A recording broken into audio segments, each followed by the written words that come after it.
সারেক third প্লেসের ম্যাচটা নিয়ে কথা বলতে চাই। আসলে এটার গুরুত্ব কতখানি? টমাস টুকেল বলেছেন যে তার দলের প্লেয়াররা আসলে খেলতেই চান না এই ম্যাচটা। ডেফিনিটলি তারা শিরোপা জয়ের জন্য এসেছিলেন।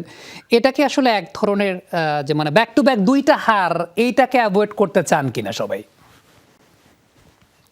আমার তো মনে হয় সামি এটা ফ্রান্স বা ইংল্যান্ডের জন্য একটা গুরুত্বহীন ম্যাচ অবশ্যই। আর সবচেয়ে বড় কথা হচ্ছে তারা শিরোপার দাবিদার ছিল। সেই জায়গা থেকে তাদের জন্য এই ম্যাচটা খেলাটা খুব একটা, কিন্তু আমার কাছে মনে হয় এই ম্যাচটা আসলে এমবাপ্পের জন্য গুরুত্বপূর্ণ ম্যাচ অবশ্যই হওয়া উচিত। কারণ এমবাপ্পের একটা ব্যক্তিগত অর্জনের জন্য এই ম্যাচটা গুরুত্বপূর্ণ। তিনি ৮ গোল করে ৩ অ্যাসিস্ট সহ মেসির চেয়ে পিছিয়ে আছেন শুধুমাত্র একটা অ্যাসিস্টে। তিনি চাইবেন যে এই থার্ড প্লেস এর ম্যাচটাতে অন্তত এটলিস্ট তার গোল্ডেন বুটটার সঙ্গী হোক না দ্বিতীয়বারের মতো, সেই সুযোগটা নিশ্চয়ই এমবাপ্পে মিস করতে চাইবেন না।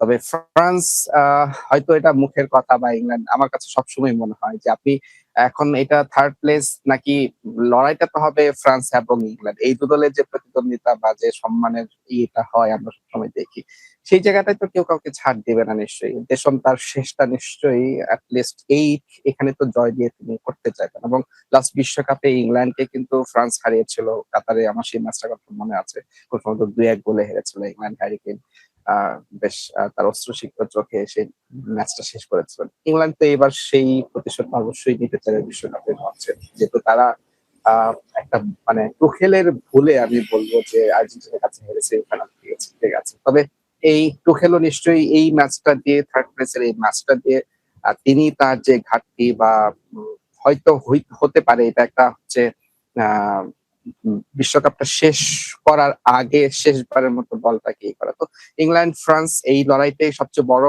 কথা, এবং দুদল তাদের একটা ঐতিহাসিক দ্বন্দ্ব আছে, পাশাপাশি দুই দেশ অনেক যুদ্ধ এবং ফুটবল মাঠে যখন লড়াই হয় সেটাও অলমোস্ট যুদ্ধের পর্যায়ে থাকে।